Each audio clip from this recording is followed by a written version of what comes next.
Namaskar and welcome to this exciting new episode of Sattology, debunking mythology. Sat means truth, logos means a study or science, Sattology means a science of truth or study of truth. Opposite of that is mythology, which means a science of fake lie imagination or study of fake lie imagination. It is always our attempt to speak on academic issues and also theoretical issues because everyone else is covering the rest of the stuff. I have very, very special guest with me. Without delay, let us welcome Shri Abhijit, Iyer, Mitra. Abhijit, welcome to the show. Namaste. Abhijit, you must be following all the global incidents which is happening, and also there is some kind of general feeling, and that's a question to you. How does the world see a NATO-induced or NATO-European war again? Because I saw many statements by African Union which were very strong against this war, and because it's affecting them a lot, Africans and Asians, other countries also who have not spoken it. What is your view as an independent assessment? Well, this is an illegal war. It's an invasion. You can't just invade a country, and you certainly can't invade it, preventively. Preemption is legal. This isn't preemption. This is prevention. I think the problem here has always been uh, the precedent was always set by NATO, right? It's fine saying that 140 countries voted for you at the UN, but remember the 35 countries that either voted against or abstained account for 4.4 billion people, which is what 56% of the world's population. Russia isn't exactly isolated in this. Number one, is it illegal? Yes, because votes don't determine illegality. If votes determined illegality, then why have courts? The problem is the courts have been made, what should be considered a court of international law, has been made a crying, sad, pathetic joke by NATO and America. Remember what happened in Kosovo, right? Kosovo, why did the invasion happen? Because in response to a KLA massacre, the Serb police went apeshit at the KLA and their supporters. They killed about 1,000 of them, and NATO decided to invade. Now, here's the issue. Where was all this outrage when the Azov and Aidar Nazi battalions of the Ukrainian army killed about 14,000 people over the last 8 years in Ukraine? Right. So there is, if I believe NATO's bombing of Serbia was totally illegal, humanitarian or not, and it's the exact same case here, total illegality.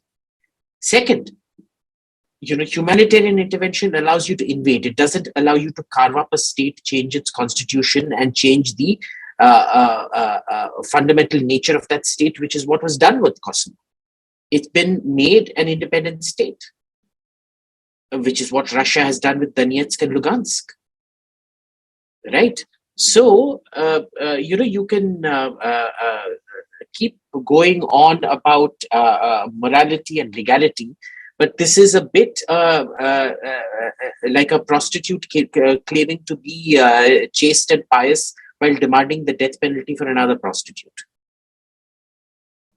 There have been a like if you look at the Australian media, American media, NATO media, especially UK media, not the rest of the NATO countries, there's a very stark reporting differences.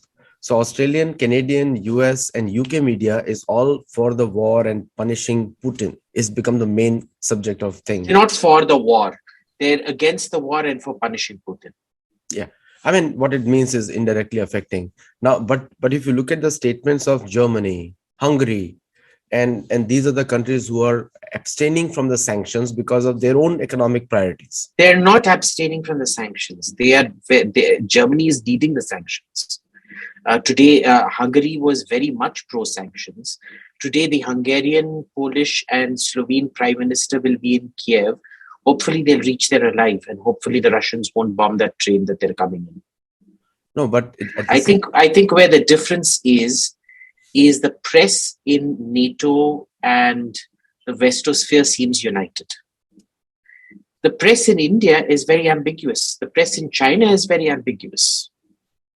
I've seen there's a large section of the population in America which is very ambiguous. I'm not seeing that ambiguity in, say, Britain or Europe, where there seems to be a certain level of unanimity. I guess it's because of the language differences. I can't tell if there is a part of this thing that's different.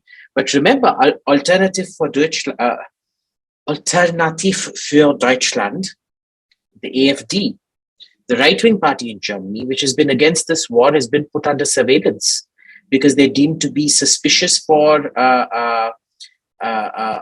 opposing NATO taking on Russia in any form or way. So it's not very clear what it is, but let's see. I'm not exactly against the sanctions. I think Russia has to be punished.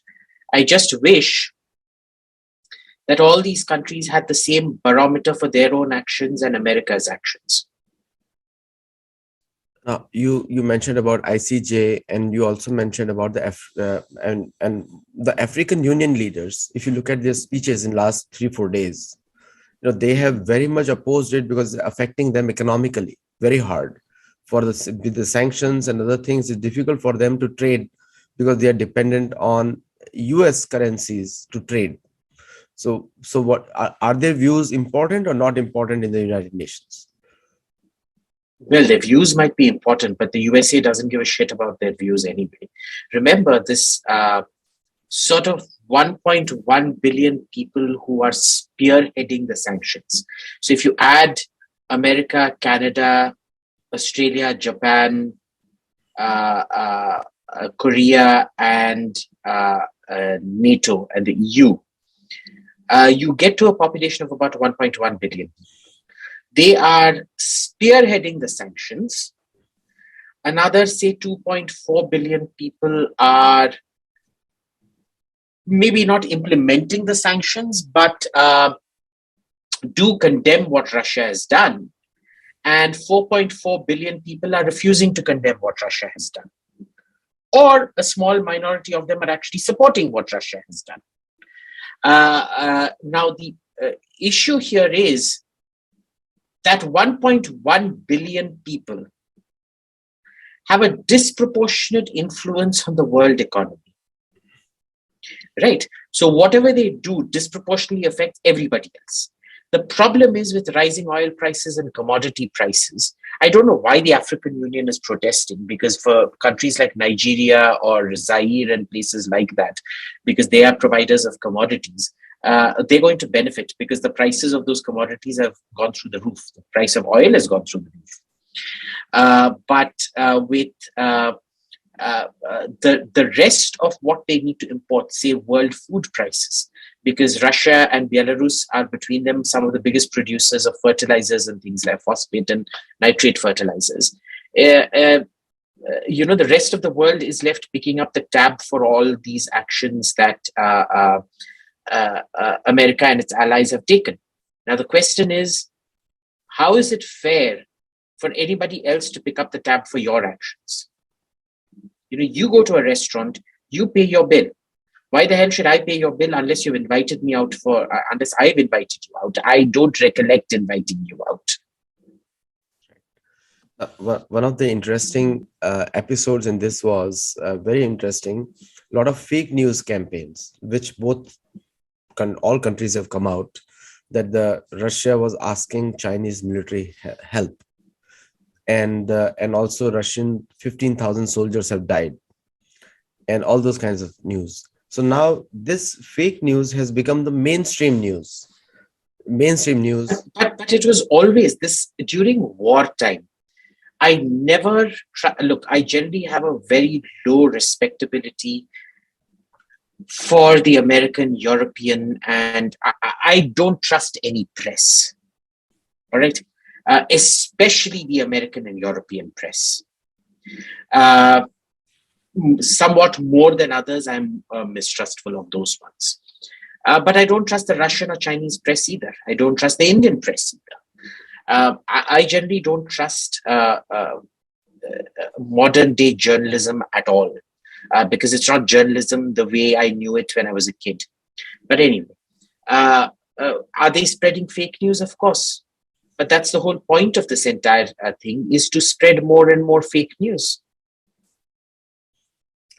Now, the Mitt Romney and Tulsi Gabbard had a big fight yesterday, and Tulsi Gabbard had to come out and release a personal video on all the allegations. So it is becoming so stark now that anyone who speaks sense, like even quotes Chris Hedges, John Mershire, these professors who are highly respected in the US, and they are all speaking against the war. They're saying that we were responsible and we need to stop it. We were, and Gorbachev's 6 months, 6 years old video also came out where he warned 6 years back that any NATO expansion goes against the pact in 1991. And so many people, Americans are sensible enough to speak out against it, but they are all branded as They are. Exactly. They are all branded as traitors or somehow disloyal to America. And isn't it amazing? These are the same people that will call everybody else fascist. That's right. They won't let you have an opinion other than their own, but they're not the fascists. Everybody else is a fascist. So there's nothing you can do about these people. I mean, it's good to sit and watch them make fools of themselves. But the most interesting thing is when Mitt Romney put out that tweet calling her treasonous and calling for her to be investigated, the jackass who supported her was the editor of the Financial Times, Edward G. Luce, who frequently writes articles on India calling it a neo-Nazi fascist state, talks about rising intolerance in India and muzzling of the press in India. So it's cute. It's very cute. I think more than the tweet. Look, Mitt Romney's a has-been. He's never really coming back to anything worthwhile anyway. The Republicans won't have him. That he's too toxic for the Democrats. But with this, the entertainment of it was all the quote tweets. All these self-proclaimed liberals who were going on and on about, freedom and democracy and all of that, they all ultimately reveal their colors. Pot calling the kettle black, and it's been seen like so. I mean, it's apparent now. So now, very interesting question came from my kid actually, and we were talking in the car. I was picking up from the school, and I asked him, "What do the students feel about it in the school?" And generally, the answer, he's told me that nobody talks about anything because they don't know. But then he said, my teacher mentioned that Putin is the evil, and evil. So now evil becomes a Christian. Now going towards theology, Christian thing, evil and good. So good over evil. So now the world, how does the world think about the US moral compass of the guarding of the good when they've killed so many millions everywhere else? That's a natural question being asked in the university circles right now.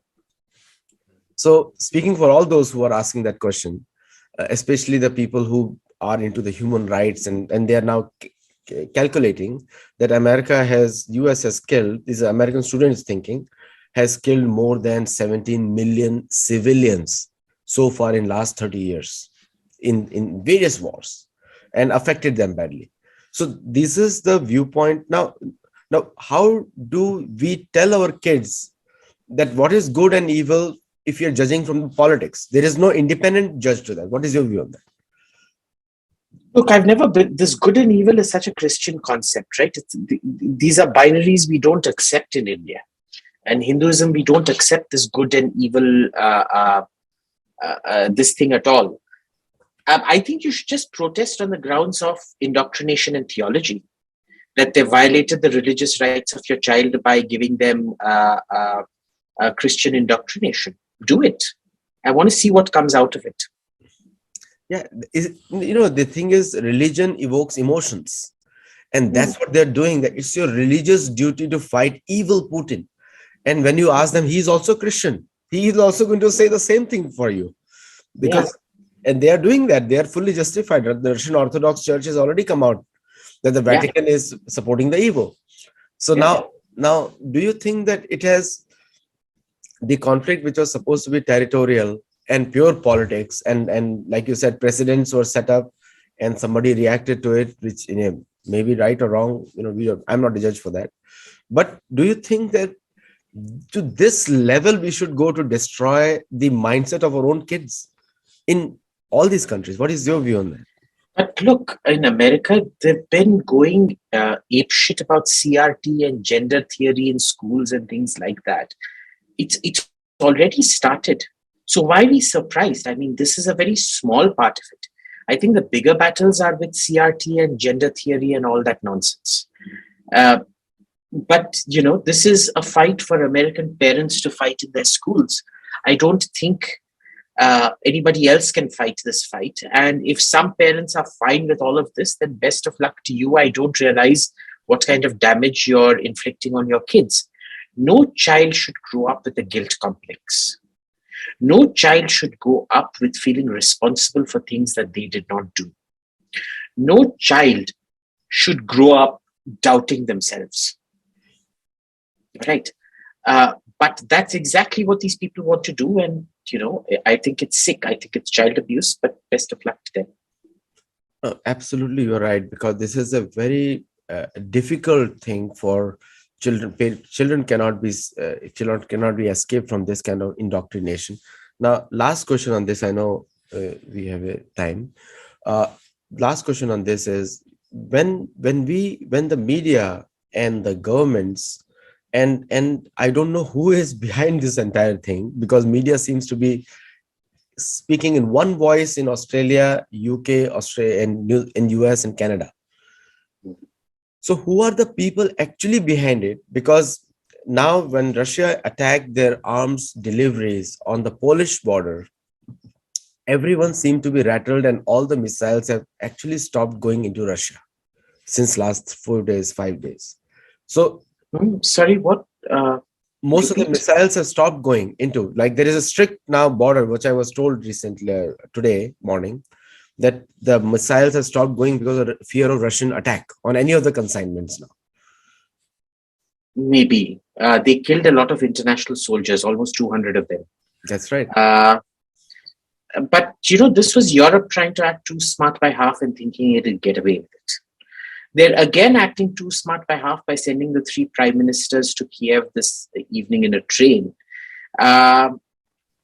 I'm actually quite worried about that, because I think what they're doing is, remember, if you kill prime ministers or presidents, it's an act of war. At the same time, are you going to allow that train to Kiev?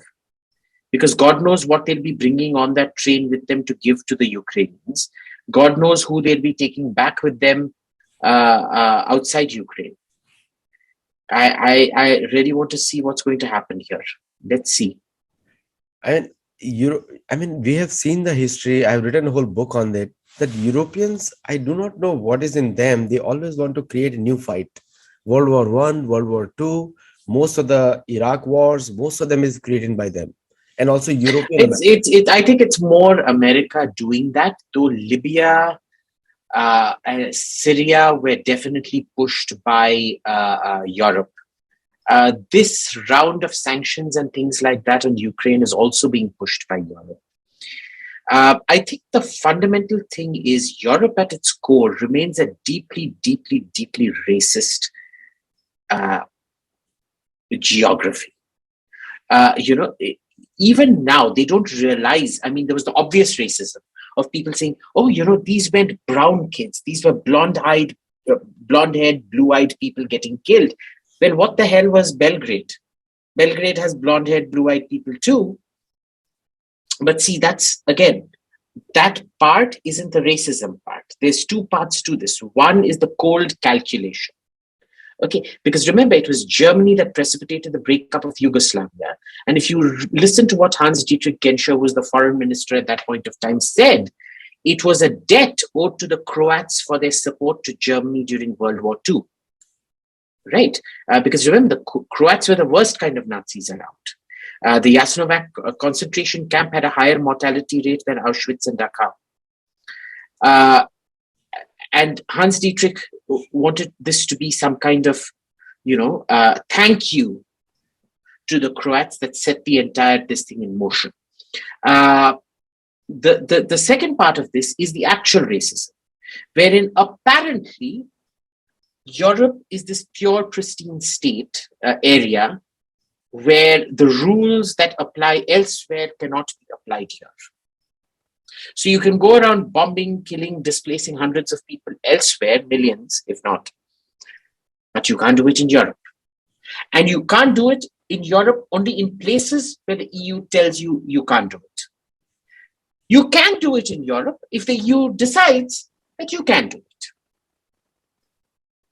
So understand, European exceptionalism is no different from American exceptionalism, which is no different from Chinese or Russian exceptionalism, or for that matter, even North Korean exceptionalism.